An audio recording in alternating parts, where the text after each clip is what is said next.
ప్రధాని మోడీపై మంత్రి పొన్నం ప్రభాకర్ కీలక వ్యాఖ్యలు చేశారు. శనివారం కరీంనగర్లో ఏర్పాటు చేసిన మీడియా సమావేశంలో ఆయన మాట్లాడుతూ అర్బన్ టెర్రరిజంపై ప్రధాని మోడీ వ్యాఖ్యలు సరికాదని హితవు పలికారు.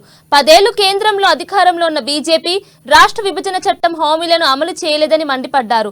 ఎన్నికల వేళ ప్రజల మధ్య విద్వేషాలు పెంచేలా మోడీ మాట్లాడుతున్నారని ఫైర్ అయ్యారు. ప్రధాని మోడీ ఏం మాట్లాడినా ఆయన ముఖంలో భయం కనిపిస్తుందని ఎద్దేవా చేశారు. మోడీ మాటలు ప్రధానమంత్రి పదవి స్థాయిని దిగజారుస్తున్నాయని అసహనం వ్యక్తం చేశారు.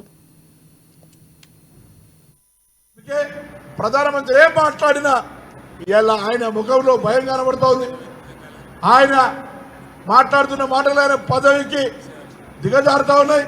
మన వేములవాడ వచ్చినప్పుడు కూడా పివి నరసింహరావు గారి గురించి మాట్లాడిండు.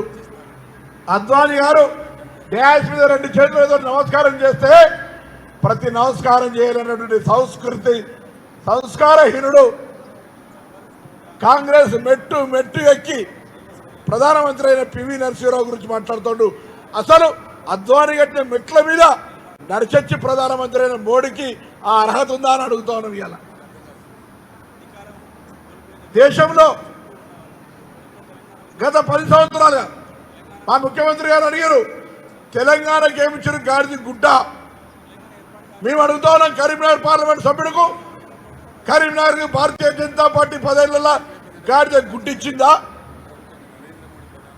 ఏమిచ్చింది? ప్రసాద్ స్కీమ్ కింద వేములవాడకు నిధులు తీసుకురావచ్చు కదా. ప్రసాద్ స్కీమ్ అంటే ప్రసాద్ అంటే దేవాదాయ గుళ్లకు కేంద్రం కూడా నిధులు ఇచ్చే విధంగా